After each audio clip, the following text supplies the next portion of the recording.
Hello everyone, কেমন আছো তোমরা সকলে? আশা করি সবাই খুব ভালো আছো। তো তোমাদের সকলকে শুভ নববর্ষের প্রীতি ও শুভেচ্ছা জানিয়ে আজকের ভিডিওটাকে স্টার্ট করছি। তো আজকে আমাদের যেটা পড়াশোনার টপিক সেটা হচ্ছে অ্যানিমিয়া। তো অ্যানিমিয়া কি জিনিস, তার কি সাইন সিমটমস আছে, আর তার যে মরফোলজিক্যাল যে ক্লাসিফিকেশন, আজকে বেসিক্যালি এটাই পড়াবো। তো এই ভিডিওটাকে আমি দুটো পার্টে ভাগ করছি। পার্ট 1-এ তোমাদেরকে মরফোলজিক্যাল ক্লাসিফিকেশনটা বোঝাবো, আর নেক্সট যে পার্ট 2 হবে সেটাতে হচ্ছে এটিওপিক্যাল যে ক্লাসিফিকেশন, মানে অ্যাকচুয়ালি যে মেইন পার্টটা, তো সেটা তোমাদেরকে বোঝাবো। তো মরফোলজিক্যাল ক্লাসিফিকেশনটাও খুব ইম্পর্টেন্ট, কিন্তু এটিওলজিক্যাল ক্লাসিফিকেশন মানে হচ্ছে অ্যানিমিয়ার যে কারণ, তো সেটা নিয়ে কটা ভাগে ভাগ করা যায়, তো রিজন অফ অ্যানিমিয়া, ঠিক আছে? তো সেটা হচ্ছে তোমরা পার্ট 2-তে দেখতে পাবে। তো ভিডিওটাকে ধরো স্টার্ট করে দিই। আর হচ্ছে যে নতুন যদি হয়ে থাকো চ্যানেলে, তাহলে প্লিজ চ্যানেলটিকে সাবস্ক্রাইব করে দিও, বন্ধুদের সাথে অনেক অনেক অনেক শেয়ার করে দিও, আর ভিডিওটা প্লিজ শেষ পর্যন্ত দেখো, ঠিক আছে? তো চলো ভিডিওটাকে স্টার্ট করে দিই। তো অ্যানিমিয়া কী জিনিস সেটা আগে আমাদেরকে বুঝতে হবে। What is anaemia? তো অ্যানিমিয়া কি না, anaemia is a pathological condition, একটা pathological condition characteristic by the decrease in oxygen carrying capacity of blood, ঠিক আছে? তো এটা হচ্ছে একটা প্যাথোলজিক্যাল কন্ডিশন যেটা ক্যারেক্টারিস্টিক, যার চরিত্রটা কি না হচ্ছে decrease in oxygen carrying capacity. তো এটা একটু জটিলভাবে বলা আছে অ্যানিমিয়ার ডেফিনেশনটা। তো যদি সহজভাবে বলতে চাই তো তাহলে কি হবে, in the concentration of haemoglobin in the peripheral blood below the normal range, মানে যখন আমাদের শরীরে হিমোগ্লোবিনটা নর্মাল রেঞ্জের তুলনায় কমে যায়, তো তখন সেই কন্ডিশনটাকে আমরা বলি অ্যানিমিয়া, ঠিক আছে? তো নর্মাল রেঞ্জটা ভ্যারি করে, একটা অ্যাডাল্টদের ক্ষেত্রে হয়, একটা নিউবর্নদের ক্ষেত্রে হয়, একটা হচ্ছে মেলদের ক্ষেত্রে হয়, একটা ফিমেলদের ক্ষেত্রে হয়, ঠিক আছে? তো এই অ্যাডাল্ট যে মানে মেল পারসন, তাদের ক্ষেত্রে নর্মাল রেঞ্জ হচ্ছে 14 থেকে 16 গ্রাম পার ডেসিলিটার, ঠিক আছে? আর ফিমেলদের ক্ষেত্রে হচ্ছে 12 থেকে 14 গ্রাম পার ডেসিলিটার। তো এটা একটু +-1 হতে পারে, বিভিন্ন বইয়ে বিভিন্ন ধরনের লেখা থাকে। তো এভারেজ যেটা সবাই সব জায়গায় যেটা লেখা থাকে, যেটা স্ট্যান্ডার্ডাইজ, তো সেই নর্মাল রেঞ্জটা হচ্ছে পুরুষদের ক্ষেত্রে 14 থেকে 16, আর হচ্ছে ফিমেলদের ক্ষেত্রে 12 থেকে 14।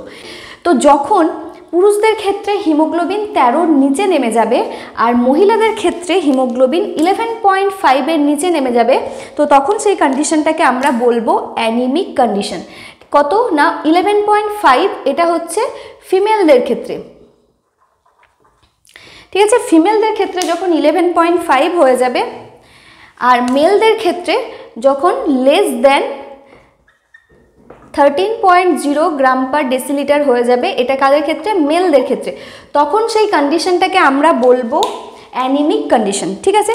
তো মেল আর ফিমেলদের ক্ষেত্রে দুটো যেহেতু আলাদা রেঞ্জ আছে, তো সেই জন্য তাদের দুজনের ক্ষেত্রে অ্যানিমিক কন্ডিশনের যে হিমোগ্লোবিনের যে পরিমাণটা, সেটাও কিন্তু আলাদা আলাদা হবে, ঠিক আছে? তো এটা হচ্ছে তোমার ডেফিনেশনটা কি না, anaemia is a pathological condition characteristic by the decrease in oxygen carrying capacity of the blood. যদি সহজ ভাষায় বলতে যাই তাহলে যেই কন্ডিশনে, যে প্যাথোলজিক্যাল কন্ডিশনে হিমোগ্লোবিনটা নর্মাল রেঞ্জের তুলনায় কমে যাবে শরীর থেকে, তো সেই কন্ডিশনটাকে আমরা বলবো অ্যানিমিয়া। তো সেটা মেলদের ক্ষেত্রে 14 থেকে 16 নর্মাল রেঞ্জ, ফিমেলদের ক্ষেত্রে হচ্ছে 12 থেকে 14। আর যখন মেলদের ক্ষেত্রে সেটা 13-র নিচে নেমে যাবে, তখন তাকে বলবো অ্যানিমিয়া হয়েছে তার। আর যদি ফিমেলদের ক্ষেত্রে 11.5-এর নিচে নেমে যায়, তাহলে সেই কন্ডিশনটাকে আমরা বলবো অ্যানিমিক কন্ডিশন। ওকে, তো এতটা আশা করছি ক্লিয়ার হয়ে গেছে। এখানে বোঝার তো কিছু নেই, এটা জাস্ট যেহেতু অ্যানিমিয়াটা পড়াচ্ছে, তো তার বেসিক যে ইন্ট্রোডাকশন সেটা দেওয়াটা জরুরি, তাই দিচ্ছি, ঠিক আছে? সিমটমস কী কী আছে? সিমটমস হবে ফ্যাটিক মানে হচ্ছে দুর্বল, মানে হচ্ছে ঝিমুনি ভাব, ঠিক আছে? তার সাথে হচ্ছে উইকনেস মানে দুর্বলতা, সব একই টার্ম অনেকটা। পেল আর অথবা ইয়েলো স্কিন, মানে স্কিনটা কী হয়ে যাবে, পেল হয়ে যাবে, ফ্যাকাসে টাইপের হয়ে যাবে, ঠিক আছে? চেস্ট পেন থাকবে, ডিজিনেস থাকবে, মানে মাথাটা ঘুরবে, ডিজিনেস মানে হচ্ছে মাথা ঘোরা। ইররেগুলার হার্টবিট, মানে হার্টবিটটা যেন ইররেগুলার হবে, মানে কোনো ছন্দ মেনটেন করবে না, যেমন একটা টাইম পর দিক দিক দিক এরকম করে হয় হার্টবিটটা, তো সেটা ইররেগুলার হয়ে যাবে, ঠিক আছে? অনিয়মিত হয়ে যাবে। শর্টনেস ইন ব্রিথিং, মানে হচ্ছে শ্বাস নিতে কষ্ট হবে। এরপর হচ্ছে ল্যাবরেটরি ডায়াগনোসিস কী আছে আমার। তো অ্যানিমিয়া হলে আমি কি ধরনের ব্লাড টেস্ট করে জানতে পারবো যে পেশেন্টটার অ্যানিমিয়া হয়েছে? তো দেখো, সিবিসি করে জানতে পারবো অবশ্যই, কারণ সিবিসি হচ্ছে কমপ্লিট ব্লাড কাউন্ট। এখানে আমার হিমোগ্লোবিনও পড়ছে, পিসিবি, এমসিবি, এমসিএইচ, এমসিএসসি, টোটাল পার্টটা পড়ছে, ঠিক আছে? তারপরে হচ্ছে পিবিএস ব্লাড স্মিয়ার, এটা করে আমরা জানতে পারবো, কী করে জানতে পারবো না আরবিসির যে মরফোলজি আছে সেটা দেখে জানতে পারবো। তারপরে হিমোগ্লোবিন টেস্ট, তারপরে vitamin B12, folic acid test, iron test, total iron binding capacity test, আর হচ্ছে ফেরিটিনিন টেস্ট।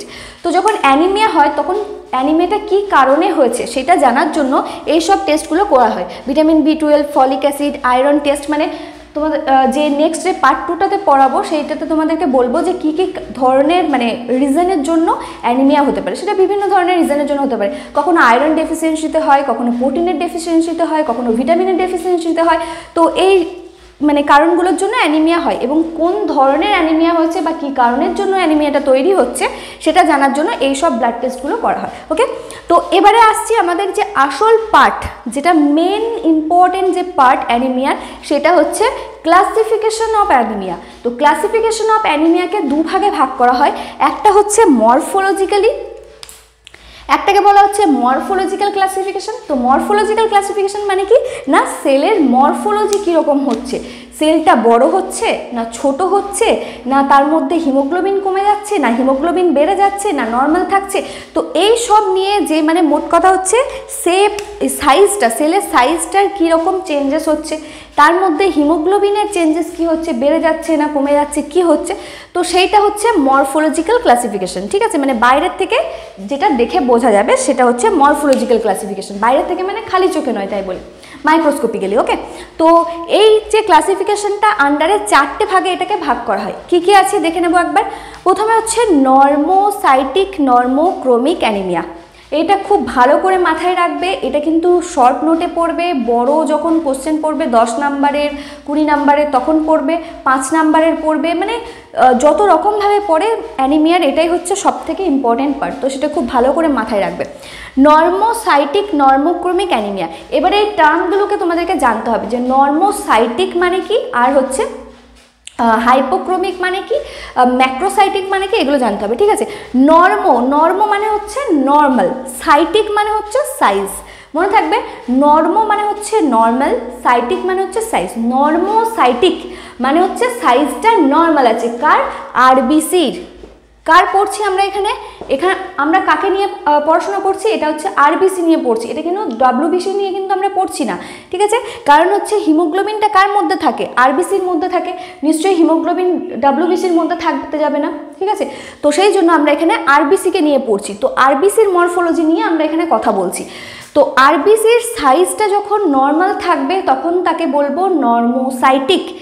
নর্মো কথাটার মানে হচ্ছে নর্মাল, তো নর্মোক্রোমিক, এই যে ক্রোমিক কথাটার মানে হচ্ছে কালার। কার কালার, এখানে হিমোগ্লোবিনের কালার। ঠিক আছে, মানে হচ্ছে হিমোগ্লোবিনটা কি অ্যাকচুয়ালি এটা তো মানে রেড কালারের একটা পিগমেন্ট, যেমন বিলিরুবিন আমরা পড়েছিলাম এটা একটা ইয়েলোইস পিগমেন্ট, ঠিক সেরকম হিমোগ্লোবিন কি এটা হচ্ছে লাল রঙের পিগমেন্ট মানে কালার। ঠিক আছে, তো হচ্ছে নর্মোক্রোমিক কথাটার মানে হচ্ছে, ক্রোমিক মানে হচ্ছে কালার, এখানে আমি লিখে দিচ্ছি দেখো, ক্রোমিক কথাটার মানে হচ্ছে কালার। ঠিক আছে, আর হচ্ছে সাইটিক, এটা হচ্ছে সাইজ। ঠিক আছে, সাইটিক মানে হচ্ছে সাইজ। এবারে হচ্ছে নর্মোসাইটিক নর্মোক্রোমিক অ্যানিমিয়া, মানে এখানে কি হবে, এখানে কিন্তু আরবিসির সাইজটাও ঠিক থাকছে, আবার হচ্ছে কি না এর যে ক্রোমিক মানে হিমোগ্লোবিনের যে কনসেন্ট্রেশনটা সেটাও ঠিক থাকছে। তাহলে এটা অ্যানিমিয়া কেন হচ্ছে? যদি সাইজ ঠিক থাকে হিমোগ্লোবিনও ঠিক থাকে তাহলে এটা অ্যানিমিয়া কেন হচ্ছে? কারণ এখানে আরবিসিটা রিডিউস হচ্ছে। ঠিক আছে, এটা আমরা যেটা কথা বলছি সেটা পার সেলের কথা বলছি, একটা সেলের কথা বলছি, একটা আরবিসির কথা বলছি, কিন্তু অ্যানিমিয়া মানে হচ্ছে গোটা ওভারঅল আমাকে যে হোল ব্লাডটা সেটার কথা বলছি। ঠিক আছে, তো যেহেতু এখানে আরবিসিটা রিডিউস থাকে, আরবিসিটা কমে যায়, আরবিসি কমে গেলে কি হবে, আরবিসির মধ্যে হিমোগ্লোবিন থাকবে, যখন আরবিসির সংখ্যা কমে যাবে তখন অটোমেটিক্যালি হিমোগ্লোবিনও কমে যাবে। ঠিক আছে, কিন্তু এখানে যে প্রত্যেকটা আরবিসি যদি আমি দেখি তাহলে সেটা কি হবে না, সেটা হবে নর্মোসাইটিক অ্যান্ড নর্মোক্রোমিক, মানে দুটোই নর্মাল থাকবে, সাইজ অ্যান্ড কালার দুটোই নর্মাল থাকছে। নেক্সট দেখবো, নেক্সট হচ্ছে মাইক্রোসাইটিক। তো মাইক্রো মানে তোমরা জানো যে ছোট, মানে হচ্ছে স্মল, ক্ষুদ্র। ঠিক আছে, কোথায় লিখি এটা, এখানেই লিখলাম, চলো। মাইক্রো মানে হচ্ছে স্মল, মাইক্রো মানে জানো তো, মাইক্রো মানে ছোট, ম্যাক্রো মানে হচ্ছে বড়। তো মাইক্রোসাইটিক মানে এখানে সাইজটা ছোট হয়ে গেছে, মাইক্রো হয়ে গেছে, ঠিক আছে। হাইপোক্রোমিক, দেখো এখানে দুটো টার্ম পাবে, একটা হচ্ছে হাইপো, একটা হচ্ছে হাইপার, আর একটা হচ্ছে নর্মো, ঠিক আছে। নর্মো মানে নর্মাল, সবাই জানো।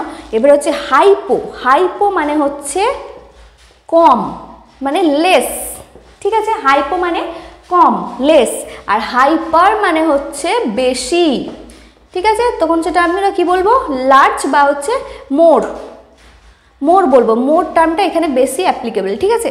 তো মোর, তো যখন আমরা পড়েছিলাম যে হাইপার বিলিরুবিনেমিয়া, হাইপার বিলিরুবিনেমিয়া মানে কি না, বিলিরুবিনের পরিমাণটা রক্তের স্বাভাবিকের থেকে বেশি বেড়ে গেছে, সেই কন্ডিশনটাকে বলছি হাইপার বিলিরুবিনেমিয়া। তো হাইপার মানে হচ্ছে বেশি, হাইপো মানে কম, ঠিক আছে। তো মাইক্রোসাইটিক মানে সাইজটা ছোট হয়ে গেছে আরবিসির, তার সাথে সাথে কি হয়েছে, হাইপোক্রোমিক হয়েছে, মানে কালারটাও কমে গেছে, মানে হিমোগ্লোবিনের পরিমাণটাও কমে গেছে, সেই ধরনের একটা অ্যানিমিয়া হয়। তারপরে হচ্ছে macrocytic normochromic anaemia. Macro, macro মানে বড়, মানে সেলের যে নর্মাল সাইজ তার থেকে বড় হয়ে গেছে, আরবিসির সাইজটা তার থেকে বড় হয়ে গেছে। কিন্তু নর্মোক্রোমিক মানে যে ভিতরের যে কালারটা আছে হিমোগ্লোবিনের সেটা কিন্তু নর্মাল রয়েছে, সেলের সাইজ বড় হয়ে গেছে কিন্তু হিমোগ্লোবিনের পরিমাণটা যতটা থাকার কথা পার সেলে ঠিক ততটাই কালার আছে, তো সেটাকে আমরা বলবো ম্যাক্রোসাইটিক নর্মোক্রোমিক অ্যানিমিয়া। আর লাস্ট যেটা আছে সেটা হচ্ছে মাইক্রোসাইটিক নর্মোক্রোমিক অ্যানিমিয়া। মাইক্রো মানে হচ্ছে ছোট, সাইজ ছোট হয়ে গেছে কিন্তু তার যে হিমোগ্লোবিনের যে কালারটা সেটা কিন্তু নর্মাল রয়ে গেছে, ঠিক আছে। তো এই হচ্ছে চারটে ভাগে আমরা ভাগ করতে পারি। প্রথমে হচ্ছে নর্মোসাইটিক নর্মোক্রোমিক অ্যানিমিয়া, মানে এখানে দুটোই নর্মাল, সাইজ অ্যান্ড কালার দুটোই নর্মাল। নেক্সট হচ্ছে সাইজ ছোট হয়ে যাচ্ছে আবার কালারও কমে যাচ্ছে, ঠিক আছে, দুটোই কমে যাচ্ছে, তাহলে মাইক্রোসাইটিক হাইপোক্রোমিক অ্যানিমিয়া। এরপরে হচ্ছে বড় হয়ে যাচ্ছে, সেলের সাইজটা বড় হয়ে যাচ্ছে, তখন হবে ম্যাক্রোসাইটিক কিন্তু কালার এখানে একই আছে, তাহলে নর্মোক্রোমিক অ্যানিমিয়া। নেক্সট যেটা আছে সেটা আবার সাইজটা ছোট হয়ে যাচ্ছে সেলের কিন্তু হিমোগ্লোবিনটা সেম থাকছে, তাহলে হচ্ছে মাইক্রোসাইটিক নর্মোক্রোমিক অ্যানিমিয়া। তো তোমরা এই চারটে খাতাতে কিন্তু নোট ডাউন করে নেবে, ঠিক আছে। আমি এই পার্টটা মুছে দিই, নাহলে বাকিটা আমি বোঝাতে পারবো না। তো নর্মোসাইটিক নর্মোক্রোমিক অ্যানিমিয়াতে আমরা কি দেখতে পাবো না, এখানে আরবিসি কমে যাবে, ঠিক আছে, আরবিসি রিডিউস হয়ে যাবে, আরবিসি এখানে রিডিউস হয়ে যাবে, তার ফলে কি হবে, হিমোগ্লোবিনও কমে যাবে, ঠিক আছে। আরবিসি কম মানে হিমোগ্লোবিন কম, ঠিক আছে। তো এখানে একটা জিনিস বলে নিই, যেটা হচ্ছে সাইজটা ডিনোট করছে কে না এমসিভি, ঠিক আছে, মানে হচ্ছে ভলিউম, মানে ভলিউম মানে হচ্ছে কি আয়তন, মানে যত সাইজ বাড়বে তার মানে ভলিউম বাড়বে, মানে এমসিভি বাড়বে, যত সাইজ কমবে তখন ভলিউম কমবে, এমসিভি কমে যাবে, ঠিক আছে। আর হচ্ছে এই যে কালারটা মানে যেটা ক্রোমিক বা ক্রোমিয়া হাইপোক্রোমিয়া এসবগুলো বলছি, যেটা কালার সেটার সাথে রিলেশন কার আছে না এমসিএইচসি মানে হিমোগ্লোবিন কনসেন্ট্রেশন, মিন কর্পাসকুলার হিমোগ্লোবিন কনসেন্ট্রেশন, ঠিক আছে। তো এই দুটো জিনিস মাথায় রাখলে দেখো এই জিনিসটা বুঝতে সুবিধা হবে। তো এখানে কি আছে না নর্মোসাইটিক, তো নর্মোসাইটিক যদি হয় দুটোই নর্মাল, নর্মোসাইটিক নর্মোক্রোমিক, তো এখানে এই যে এমসিভি এমসিএইচ আছে এগুলো কি হবে নর্মাল হবে, ঠিক আছে। কি হবে না এমসিভি এমসিএইচসি এমসিএইচ এগুলো সবই নর্মাল হবে, ঠিক আছে, যেহেতু সাইজ আর এটা দুটোই নর্মাল আছে। আর আরবিসি কমে যাবে, হিমোগ্লোবিন কমে যাবে, ওকে। তো এটা গেল। এরপর হচ্ছে হ্যাঁ, আর এটার এক্সাম্পল কি না নর্মোসাইটিক নর্মোক্রোমিক অ্যানিমিয়া কখন হয় না হচ্ছে হিমোলাইটিক অ্যানিমিয়া যখন হবে, হিমোলাইটিক মানে হচ্ছে আরবিসির যখন ডিস্ট্রাকশন হবে তো তখন সেই অ্যানিমিয়াটাকে বলবো হিমোলাইটিক অ্যানিমিয়া। তো এইরকম ফিচার্স আমরা দেখতে পাবো হিমোলাইটিক অ্যানিমিয়ার ক্ষেত্রে, ঠিক আছে। তো এই পার্টটা গেল। নেক্সট হচ্ছে মাইক্রোসাইটিক হাইপোক্রোমিক অ্যানিমিয়া, ঠিক আছে। মাইক্রোসাইটিক, তো দেখো মাইক্রোসাইটিক যখন হবে তার মানে কি মাইক্রো সেলের সাইজ কমে গেছে, মানে কি হচ্ছে ভলিউম কমে গেছে, মানে এমসিভি কমে যাবে, ঠিক আছে, এমসিভি কমে যাবে। আর কালারের সাথে রিলেশন কার আছে এমসিএইচসি, তো যেহেতু এটা হচ্ছে হাইপোক্রোমিক মানে কালারটাও কমে গেছে তাই এখানে এমসিএইচসিটাও কমে যাবে, ঠিক আছে। তার মানে এমসিভি অ্যান্ড এমসিএইচসি দুটোই কমে যাবে এখানে, ঠিক আছে। তো তারপরে দেখবো যে ম্যাক্রোসাইটিক নর্মোক্রোমিক অ্যানিমিয়ার ক্ষেত্রে কি হবে। তো ম্যাক্রো যেহেতু বড় হয়ে গেছে সেলের সাইজটা, তো সেই জন্য কি হবে এমসিভি বেড়ে যাবে, এমসিভি হাই হয়ে যাবে, ঠিক আছে। নর্মোক্রমিক মানে নর্মাল, কালারটা নর্মাল, তাহলে কি হবে এমসিএইচসি হবে নর্মাল, এমসিএইচসি হবে নর্মাল। বোঝাতে পারছি ব্যাপারটা? এইগুলো মনে রাখাটা কিন্তু খুব মানে খুবই কনফিউজিং, যেহেতু যে এত কাছাকাছি জিনিসগুলো আছে, টার্মগুলো আছে, সেই জন্য কোনটা পারবে কোনটা কমবে খুবই কিন্তু মানে মাথায় কনফিউশন হয়ে যায়। তো সেই জন্য ইজিলি বোঝানোর জন্য তোমাদের দেখো এই জিনিসটা বলেছি যে সাইজটার সাথে রিলেশন কার আছে, এমসিভি। সাইজটা যখন বড় হবে তখন এমসিভি বাড়বে, যখন কমে যাবে কমবে, যখন নর্মাল থাকবে তখন নর্মাল। কার সাইজের কথা বলছি? RBC size. কারণ হচ্ছে এমসিভি মানে কি, মেন কর্পাসকুলার ভলিউম, ভলিউম মানে হচ্ছে আয়তন। যখন সেলের সাইজ বড় হবে তখন অবশ্যই আয়তন বড় হবে, যখন কমে যাবে তখন আয়তন কমে যাবে। তো সেই জন্য এই জিনিসগুলো এরকমভাবে রিলেটেড করে মানে রিলেশন রেখে করতে পারবে। তারপরে হচ্ছে মাইক্রোসাইটিক। তো মাইক্রো মানে ছোট, সেলের সাইজ ছোট হয়ে যাচ্ছে, তাহলে কি হবে এমসিভি এখানে কম হয়ে যাবে। নর্মোক্রমিক মানে কালারটা নর্মাল আছে, তাহলে এমসিএইচসি নর্মাল থাকবে। ঠিক আছে, এই জিনিসটা দেখো বুঝতে পেরেছো কিনা, এই জায়গাটাতে কোনো কনফিউশন আছে কিনা সেটা দেখে নাও। ঠিক আছে, যেহেতু অ্যানিমিয়া সেই জন্য সবগুলোতেই হিমোগ্লোবিন অবভিয়াসলি কম থাকবে। এবারে দেখো এক্সাম্পলগুলো বুঝতে হবে। নর্মোসাইটিক নর্মোক্রমিক অ্যানিমিয়ার এক্সাম্পল হচ্ছে হিমোলাইটিক অ্যানিমিয়া। ঠিক আছে, এখানে আমি 1, 2 করে এখানে লিখে দিচ্ছি হিমোলাইটিক, হিমোলাইটিক অ্যানিমিয়া, এটা হচ্ছে 1 নম্বরের এক্সাম্পল। তারপর হচ্ছে মাইক্রোসাইটিক হাইপোক্রোমিক অ্যানিমিয়া, এটা কার এক্সাম্পল? এটা হচ্ছে আয়রন ডেফিসিয়েন্সি অ্যানিমিয়াতে হয়, আয়রন ডেফিসিয়েন্সি অ্যানিমিয়া। ঠিক আছে, তারপরে থার্ড হচ্ছে আরেকটা হয় থ্যালাসেমিয়াতেও হয়, এই ফিচার্সটা থ্যালাসেমিয়াতেও দেখা যায়। তারপর হচ্ছে ম্যাক্রোসাইটিক নর্মোক্রমিক অ্যানিমিয়া, এটার এক্সাম্পল হচ্ছে মেগালোব্লাস্টিক অ্যানিমিয়া।